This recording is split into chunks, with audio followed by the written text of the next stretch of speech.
That is true. For me, that in my subjective reality, if I ask people where slavery was the worst, most people say America. Movies, right? That's why that is, surely. Because people watch movies and things from America, so they see it all, but they don't see all the slavery around the world. I mean, if you ask them what the word slave, or where it comes from, they wouldn't even know it came from mass slavery of Slavic people, isn't it? Which, how much more white do you get than that? Let's talk about facts. If you want to have intellectual discussions. Spiritually oriented, very beautiful farm. Who you are beyond the personality. I'm a human being, same as you. Be who you are. But to answer your question, what is really going on? And let's get into this. And what is happening, Wirgo Warriors? Welcome to the wonderful world of Wirgo, the place where we can ask what is really going on. And today we're doing a reaction and review with myself, Carl. And Alyssa. And what are we reacting to today, babe? We are reacting to this mic drop debate moment. Shouldn't be missed. And I'm guessing that's over Cardi B, is it? I don't know, but I do know it's Douglas Murray. Or is it? Talking about race. Oh, okay then. I think, no, mic drop is when like they'll say something say boom, what they want, and then they'll drop bang, the mic, like yeah? Yeah, okay. So obviously he's gone and said something. I'm freaking out right now because Why? it's by Amala. You can't. Panobi. Sorry if I is pronounced that incorrectly. Right, so I have an excuse. He doesn't. I'm dyslexic, so let me give this a go. Ready? Amala. Punobi? Ekpanobi? Ekpanobi? Ekpanobi? Oh, I don't know. It's unapologetic. There you go. Guys, go over and support Amala. We're just going to say Amala, right? Amala over Unapologetic. We love the show. Like most people, guys, we see the act. So Amala, we see the act. It's okay. But obviously the act has a lot of entertainment value in it, which means a lot of narcissistic and empathic split, which kind of for us goes against logical thinking, but I think it's put there for entertainment purposes, so but her aesthetics are really well done. I really like what she's done. It's very young and vibrant in what she's doing for a show. So she's talking about a gentleman called Douglas Murray. Scottish Douglas Murray, isn't he? I think the name gives it away. I'm sure he's Scottish. He does books. He's a well-known speaker over here in the UK. I think that what the gentleman talks about and how he does it is legendary. I think he's absolutely amazing at what he does. Think he believes in good and evil. So to me, there's still an element of childish sort of like mysticism in his Eden, how he's built reality. So just like most people really, but including myself at once upon a time. So should we just see what this mic drop is? It's apparently 2 minutes. He just destroys race and something. Come on, Amala. I shouldn't say she'd kill me. I think I don't think she'd like the name Kamala right now.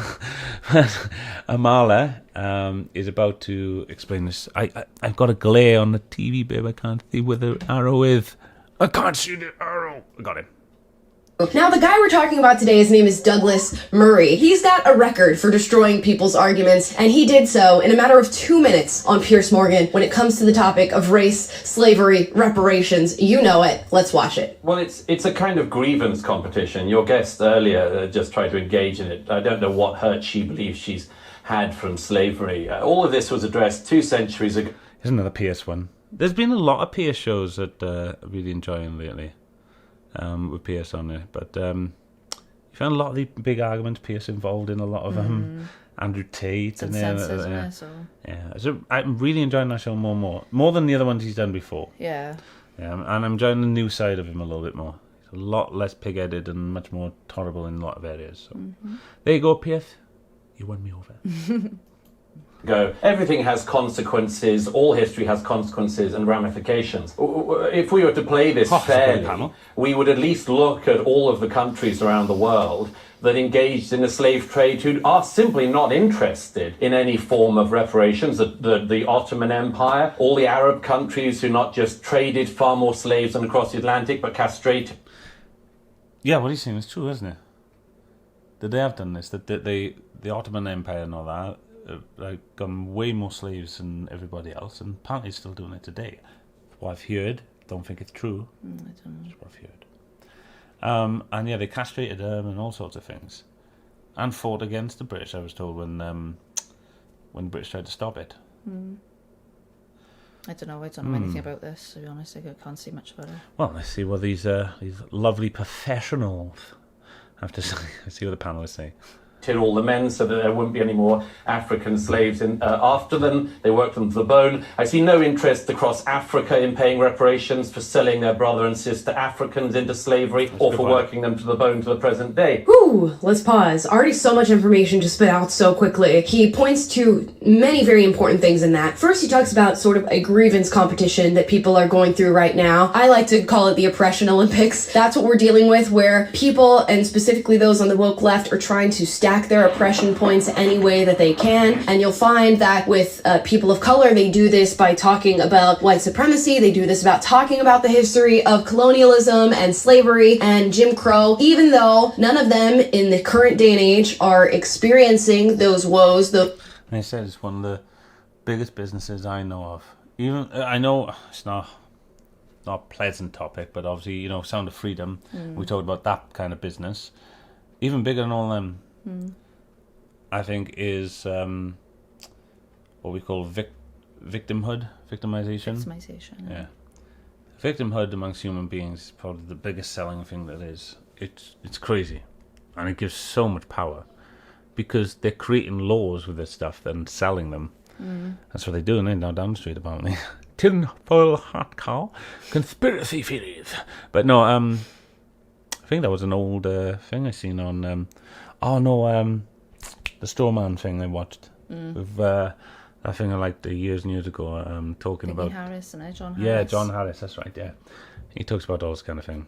Those transgressions or those oppressive forces, they use it to make an argument for where we are at now as a country and the oppression that they are currently going through. He talks about all of these other nations and empires that had committed the same transgression of slavery that we seemingly never talk about. We are so, shall we call it American-centric when we're having these sort of conversations. If you hear about slavery, I think, and I would go out on a strong limb here and say, there are a ton of people who truly believe that America has the worst history of slavery when compared to other countries. And they probably...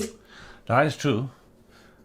For me, that in my subjective reality, if I ask people where slavery was the worst, most people say America. Movies, right? That's why that is, surely.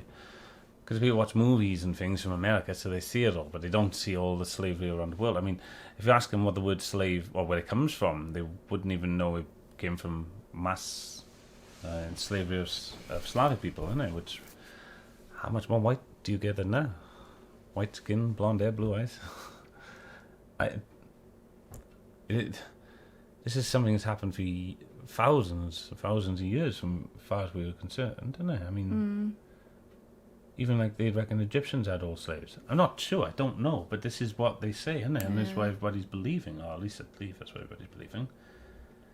I don't get much of it that much. I don't get how everybody doesn't read up. For the most part, wouldn't even know that Africans in the continent of Africa were enslaving each other before the transatlantic slave trade. I tell you, I gotta plead ignorance on this thing. These things sort of go over people's heads because we've consumed this force-fed narrative of slavery and oppression in the United States, and that's the reason that race relations are the way that they are now, that black people continue to be affected by this wound of slavery, and Douglas Murray has clearly had enough. Done! It seems as though the female panelist on this show is not too happy to hear what he's saying, but we'll see. There's slavery across Africa today. In fact, there are more slaves in the world today than there were at the height of the transatlantic slave trade. So some of us are simply a bit bored of hearing people ripping at closed wounds and then crying about their hurt or their presumed hurt. Because everybody could do this. 1 million Europeans were stolen by North Africans over the course of decades of the North African Barbary pirate slave trade. Where would you end if you did that? The answer is you couldn't end. Before we were using Monday.com, our team was drowning. These adverts again, Litha. Our days used to split between work and managing work. Hit the subscribe button. Do you hear that? It's crickets. Nobody's saying anything. And the points are so important, people. I cannot stress this enough. I'm sure at some point in the future in your life, you're going to have conversations surrounding these topics because they are everywhere. And that point that he just made there, that if we are going to view our current lives through the lenses of history and say that we are owed something due to what happened to our ancestors and those who came... I don't want to be rude. I want to have a talk. It's your show after all. On that side, this is how.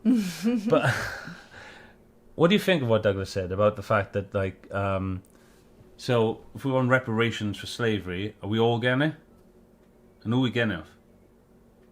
I mean, we're, one point or another, pretty much everybody's ancestor was enslaved to somebody. So who gives who reparations? And who gets it? Why do some people get it and others don't? I mean, still slavery going on today, isn't it? That's what you just said. So, Even more so today than shouldn't ever. we be ending slavery everywhere before worrying about paying back families who once upon a time their ancestors suffered from slavery? Just everybody.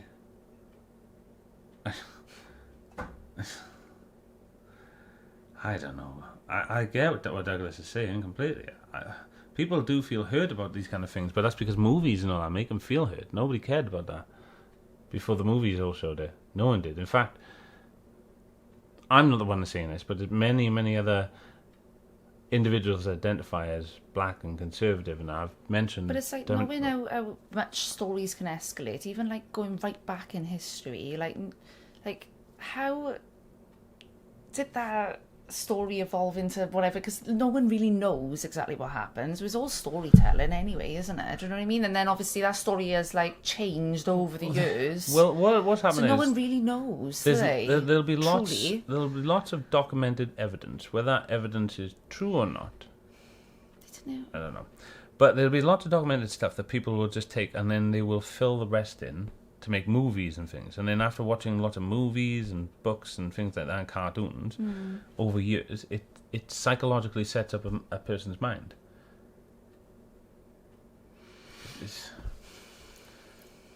And again, it's this exact same thing with good and evil. People believe there's something called good and something called evil. And as long as they keep believing in that, they'll always be lost. And that's the way I see it, and that's the way it's happening. That's the way it's unfolding. Anybody argues with me, so anybody that has argued with me or tried to come and talk to me, I've always pretty much agreed with me in the end, because I'll just ask a couple of questions. They'll say, yeah, that's what I see. And I go, is that... what do you see that as? And more often than not, it's like, what they normally say is hell on earth. And I'm like, exactly. So I'm correct then. Okay, so... is that Douglas's full answer? Came before us, everybody has a claim then to reparations. Because every single race, creed, religion, else from any other races. Because nobody is alive who has actually suffered the hurt, and nobody is alive who did the wrong. And I'd make one other point, if I may. It's always the countries that people want to come to who are put through this struggle session. Britain, like America and France, are the most desired destinations for migrants worldwide and have been for centuries. Why is that? It's not because we're racist, it's because we're better. It's because we're good. It's because when we see racism, we actually call it out and recognize it as a sin. No idea what happened then. But, yeah, I agree with him. I reckon there can still be ignorance and prejudice and racism, all kinds of illnesses amongst our peoples. But as a people want to come here because we defend people's liberties and rights. We fight for them. Even if they're a bit ignorant sometimes in their fighting for it, people still try their best. And that's why people want to come to these countries. They see an opportunity to be freer than what they were in the countries they are. That's not the reason everybody comes to the country, obviously. I'm sure there are militant young men and women that come here to try and change cultures. There are people that come here to live. There are people that come here to assimilate. There are people that come here to do all sorts of things. Everybody has their reasons. And I don't mean just come here as in like our country. I mean, that's not ours, but the country we live in. Or go to America or England or France, like you said. Oh, we live in Wales, by the way, for those who are going, but where do you live? You're British, you know? I suppose, yeah, British Isles, but the Commonwealth of Wales is where we reside. Right. Smack bang in the middle. Let's just see if what he finishes. Try finding that across Africa. Try finding that across the Middle East or in China. Nobody would hear. Nobody would hear. And it's so interesting because I'll see all these videos of Black Americans. Right, we can see that Amala agrees with us, but we're trying to do our own show. And Amala, I'm sure, will appreciate that. Her show is Amala's show. Go check Amala out, guys. We're going to leave the video there now. We love to do this, guys. We don't like to play the whole thing. That's not what we're here for. We're here for you guys to get to know me and listen. We're here to educate ourselves. We're not here to make peas on clicks and likes and stuff. We want to learn. The more people we get subscribed to us and the more things we get to do like that, it means the more chance we have of learning, and we all have learning together. The more, well, when the peas start rolling in, because more and more of the W.I.R.G.O army that builds, our plans are just to spend it on this and then meeting people, bringing people on the show. We've got a studio that we're building up the top there. See that big thing up there? Yeah. That's our big studio we're building. Eventually. Got all the inside to do now. Got to soundproof the walls and everything, haven't we? We're going to use multiple things. I'll do like my son's practice there for their bands, and have a studio up there. People rent it, and be great up there when we finish our little project, which is going to be awesome, by the way. Yeah. And you guys will see it. With your help. Yeah, you guys will see it because we will no longer be in our living room.